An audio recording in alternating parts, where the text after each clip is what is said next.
ya, karena kalau bisa dibilang informasi terkait dengan perkara ini memang sangat minim. Ya, contoh sederhana saja misalnya, sampai sekarang juga belum ada yang secara official, secara resmi menyampaikan kepada publik berapa sih piutangnya. Ada yang bilang dalih bahwa ini adalah informasi yang dirahasiakan. Tentu saya ada dalam posisi yang berbeda dengan hal tersebut. Karena apa? Undang-undang Keterbukaan Informasi Publik itu kan mensyaratkan beberapa catatan. Apa sih informasi yang dikecualikan atau informasi yang boleh dibilang bahasa gampangnya dirahasiakan? Tentu saja informasi yang kalau dibuka kemudian dia akan mengganggu proses penyelidikan begitu ya. Nah, tentu saja perkara ini kan nggak ada hubungan sama hal tersebut. Jadi di mana rahasianya? Kemudian uang ini pun juga bersumber uang pemerintah, uang negara yang sudah puluhan tahun. Artinya Betul. apa? Artinya ini informasi yang tidak boleh ditutup. Justru harus dibuka agar apa? Agar mendapatkan perhatian dari publik.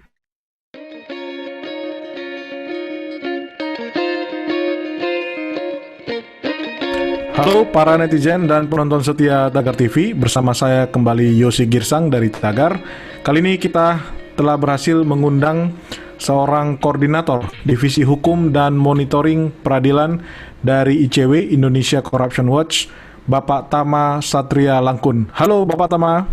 Halo, Bung Yosi dan Salam sehat Pak. Salam sehat, salam sehat. Terima kasih untuk kesediaannya berbincang-bincang dengan Tagar TV Pak. Ya, sama-sama. Oke, kali ini kita akan mencari Pak Tama terkait kasus yang melibatkan Bambang Triatmodjo, yang mana pada tahun 97 beliau menjadi ketua konsorsium mitra penyelenggara SEA Games ke-19, di mana pada waktu itu konsorsium itu mempunyai tugas antara lain menyediakan dana untuk penyelenggaraan SEA Games ke-19 tahun 97. Nah, ternyata dalam penyelenggaraan tersebut konsorsium mengalami kekurangan dana, dan akhirnya negara membantu dengan memberikan pinjaman yang sampai sekarang permasalahan pengembalian pinjaman tersebut belum selesai atau menjadi piutang negara. Menurut Pak Tama, sebenarnya ketika Bambang Triatmodjo menggugat Menteri Keuangan ke PT UN, itu akibat beliau yang bersangkutan dicekal ke luar negeri, itu sebenarnya bagaimana pendapat Anda, Pak? Begini, saya melihat ada beberapa catatan ya terkait dengan yang jadi pertanyaan. Yang pertama tentu saja bicara soal kewenangan Menteri Keuangan dalam hal mengurus piutang negara. Karena biar bagaimanapun ketika ada gugatan di TUN begitu terkait dengan kewenangan Menteri, maka aspeknya sebetulnya kan hulunya adalah pada piutang negara ini. Ada kewenangan nggak di situ? Ada nggak piutangnya? Dan lain sebagainya. Nah, itu yang pertama. Yang kedua, tentu saja yang boleh dilihat adalah soal apa dasar dari menteri untuk melakukan pencegahan ke luar negeri. Betul. Nah, ini yang kemudian saya garis bawahi, kata-katanya bukan pencekalan, tapi pencegahan, begitu. Artinya mencegah seseorang untuk ke luar negeri. Nah, aspek yang ketiga, barulah kita bicara soal bisa nggak, bagaimana posisi hukumnya ketika gugatan TUN atau Tata Negara tersebut dilayangkan kepada menteri. Nah, dari tiga aspek tadi, tentu saja yang paling pertama harus kita bahas adalah soal kewenangan Menteri Keuangan. Memang kalau kita bicara soal TUN ini sangat lama sekali ya. Jadi kalau kita lihat dasarnya itu di Undang-Undang Nomor 49 tahun 1960 tentang Panitia Urusan Piutang Negara. Yang pada prinsipnya Kementerian Keuangan memiliki kewenangan mengurus piutang negara. Itu sudah di-state oleh undang-undang dan tidak ada perubahan. Kemudian ada timnya di sana yang terdiri dari Kementerian Keuangan itu sendiri, kemudian ada kejaksaan, ada kepolisian, dan pemerintahan daerah. Jadi memang pada poin pertama tentu saja Kementerian Keuangan, ya atau dalam hal ini Menteri Keuangan, memang memiliki kewenangan untuk mengurusi piutang tadi. Ya. Nah, sekarang masuk ke dalam pertanyaan kedua. Tentu saja melihat soal kewenangan mencegah. Bisa enggak?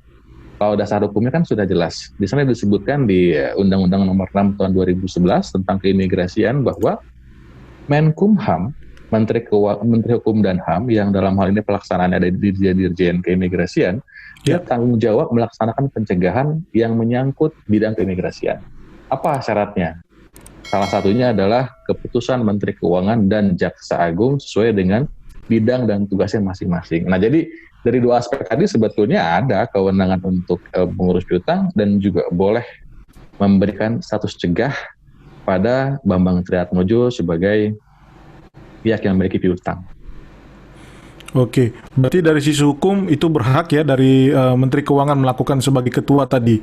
Nah, Pak, tapi kan ini kasus sudah lama ya, 23 tahun yang lalu. Kenapa baru Menteri Keuangan yang sekarang, Bu Sri Mulyani, melakukan pencegahan ini? Maksudnya kenapa ini baru diproses sekarang, Pak?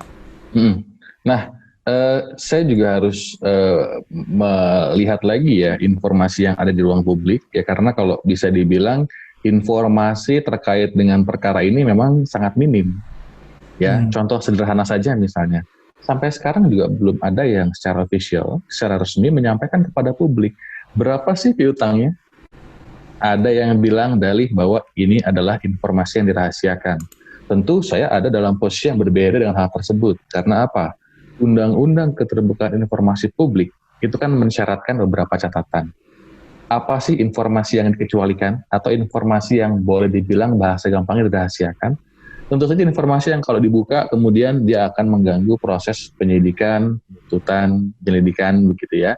Nah, tentu saja perkara ini kan nggak ada hubungan sama hal tersebut. Jadi di mana rahasianya? Kemudian uang ini pun juga bersumber uang pemerintah, uang negara yang sudah puluhan tahun. Artinya apa? Artinya ini informasi yang tidak boleh ditutup. Justru harus dibuka agar apa? Agar mendapatkan perhatian dari publik. Nah, jadi sebelum saya bicara soal kenapa kok baru sekarang, ya justru ini juga jadi pertanyaan. Kenapa informasinya nggak sampai ke ruang publik, gitu kan? Bahwa kemudian ada keterangan-keterangan dari pihak kementerian, sudah ada pembahasan, sudah ada beberapa kali tahapan dibahas oleh tim piutang negara dan lain sebagainya. Itu memang ada tahapan-tahapan yang dilalui. Tapi memang ini yang kemudian jadi apa ya, maklum kemudian kalau ada publik yang mempertanyakan kenapa dia baru sekarang. Nah, kalau saya mungkin tidak ke situ, lebih ke soal kok informasinya yang seperti ini nggak dibuka ke ruang publik. Atau jangan-jangan misalnya ada banyak juga piutang-piutang negara yang sebetulnya tipikalnya sama. Ada yang punya tapi kita nggak pernah tahu berapa besarnya, bagaimana treatmentnya. Nah, jadi dalam hal ini tentu saja satu sisi kita berharap ada kewajiban yang harus dilakukan oleh seorang Bambang Triatmojo begitu terkait dengan kewajiban yang pada negara. Di sisi lain kita juga meminta agar akuntabilitas dalam pengurusan piutang negara ini betul-betul juga disampaikan kepada ruang publik ya. Ada tugas dari Kementerian Keuangan atau siapapun yang kemudian dia menjadi penanggung jawab sebagai tim panitia piutang negara. Tapi kan sebenarnya kayak seperti Dewan Perwakilan Rakyat, Pak, apakah mereka berhak juga untuk menanyakan itu di rapat-rapat Dewan? Oh, sangat bisa, sangat boleh, ya. Artinya ruang pengawasan justru harus diperketat, begitu ya. Karena apa? Ketika informasinya tidak terbuka, maka potensi penyimpangannya juga semakin besar. Betul. Artinya ruang-ruang tadi, kalau kata Robert Klitgar kan jelas ya. Korupsi itu terjadi gimana sih? Ketika ada monopoli diskresi kekuasaan yang tidak ada akuntabilitasnya atau minus akuntabilitas. Nah, ini yang kemudian perlu kita kikis gitu ya. Jadi siapapun yang bertanya menurut saya sah-sah saja. Jangankan DPR, masyarakat saja boleh tahu, boleh tanya. Karena apa? Itu uang negara yang tentu saja harus jelas bagaimana pertanggungjawaban pengelolaannya. Meskipun lagi-lagi ya, belum ada yang memberikan pernyataan secara resmi kepada ruang publik itu berapa nilainya, berapa besarnya. Belum lagi kalau kita bandingkan dengan kurs yang sekarang misalnya. Pada waktu itu kan hutangnya tahun 97, atau nggak tahu ya, persisnya tahun berapa. Sekarang sudah 2020, tentu saja nilai misalnya katakanlah 10 miliar, 35 miliar. Tentu pada zaman itu akan memiliki nilai yang sangat berbeda dengan zaman yang sekarang. Boleh jadi sekarang bisa triliunan nilainya. Nah, ini yang menurut saya juga harus jadi perhatian sebetulnya. Oke, lalu kalau Bambang Triatmojo sendiri menggugat pencegahan dirinya atau pencekalan dirinya tersebut, apakah secara hukum itu sah? Bukankah harusnya ya sudah hutangnya dibayar saja ke negara gitu, Pak? Ya, satu sisi begini, untuk soal gugatan ketun saya rasa saya akan meletakkan itu sebagai sebuah hak. Silahkan saja. Artinya memang warga negara boleh melakukan upaya hukum atau pembelaan terhadap dirinya. Tetapi kewenangan hak tersebut kan juga harus diperoleh dan didasari oleh itikat baik. Nah, itikat baik apa? Tentu saja itikat baiknya adalah melaksanakan kewajibannya. Kalau kemudian kewajibannya nggak dilaksanakan, kemudian ada status cegah, tiba-tiba orang yang bersangkutan menuntut haknya. Nah, tentu saja kan ini menjadi suatu hal yang sangat timpang ketika dia punya kewajiban, kemudian tidak dijalankan, justru malah sekarang masuk ke ranah yang menuntut haknya. Oke, beredar kabar juga Pak, katanya ada rencana juga nantinya dari Kementerian Keuangan selain melakukan pencegahan ke luar negeri juga akan memblokir rekening. Bagaimana pendapat Pak Tama? Ya, menurut saya upaya-upaya tersebut kan bisa dilakukan. Karena apa? Karena ini bicara soal piutang negara, kemudian juga periodenya itu sudah puluhan tahun begitu. Tentu saja treatment kan dia ada tahapan ya.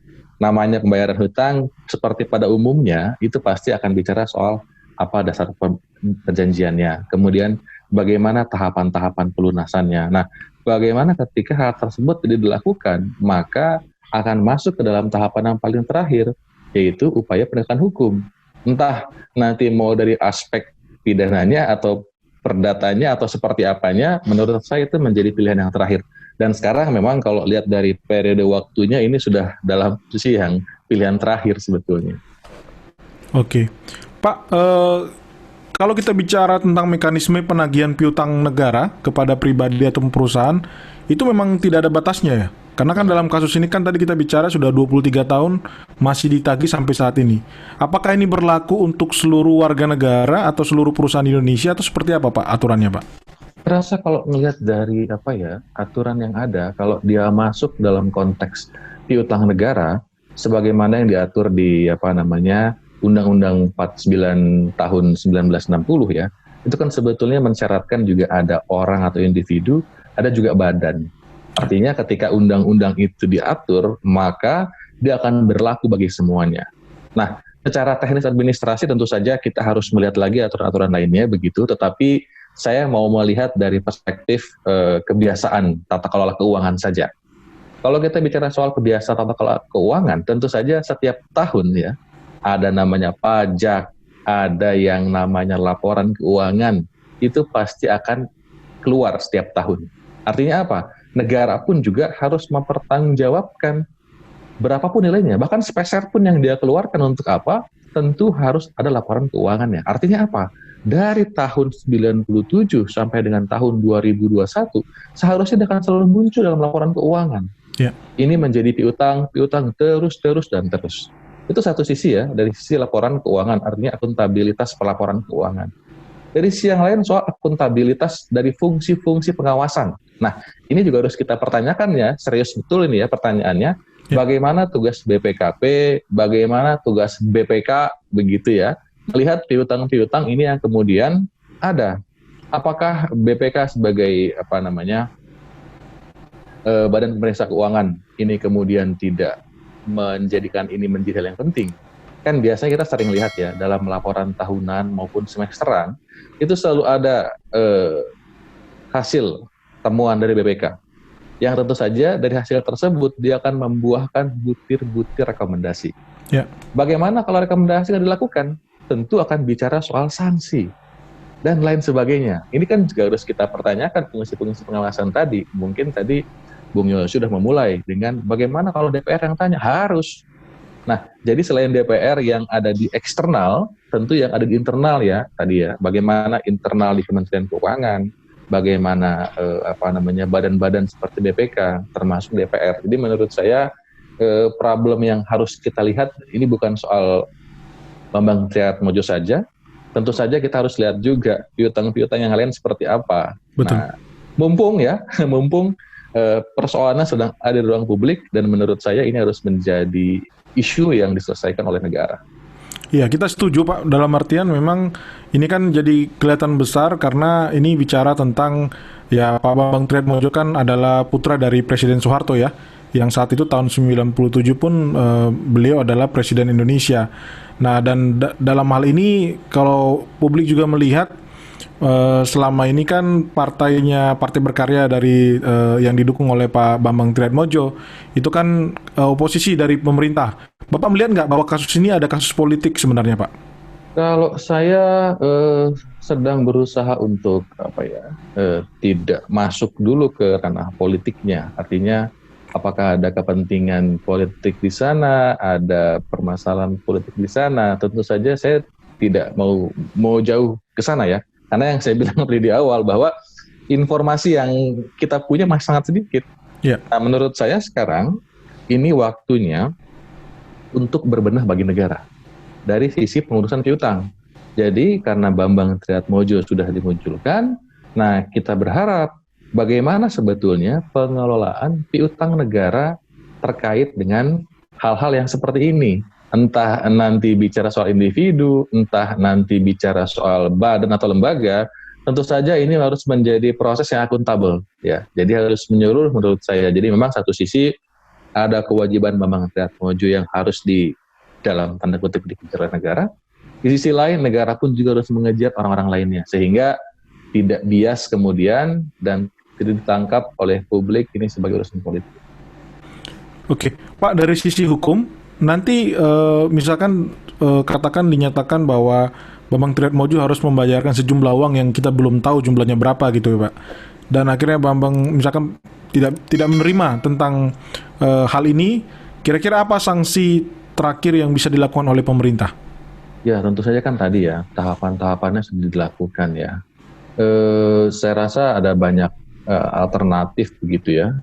Kalau kemudian dalam perspektif keperdataan tentu saja jaksa sebagai pengacara negara bisa mengambil langkah ya, melakukan gugatan misalnya, karena dalam urusan piutang negara pun juga kejaksaan menjadi tim ya.